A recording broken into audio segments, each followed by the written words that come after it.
Poor लगी बुआ vote मैदान थी ठिया बलांगीर निर्वाचन मंडली थी एंता दुरुस देखबार के मिलुचे।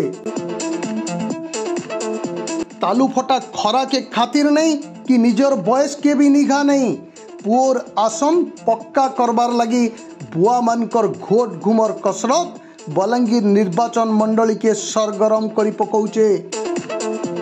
गुटे फाले बीजेडी बरकस वरिष्ठ नेता अनंग उदय सिंहदेव तो आर गुटे फाले कांग्रेस रो दमदार अभिज्ञ नेता नरसिंह मिश्र।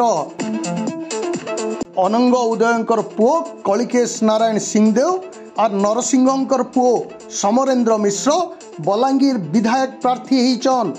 दुई जनकर भितरे कड़ा टक्कर हेबा बोली भी बलांगीर चर्चा होउचे।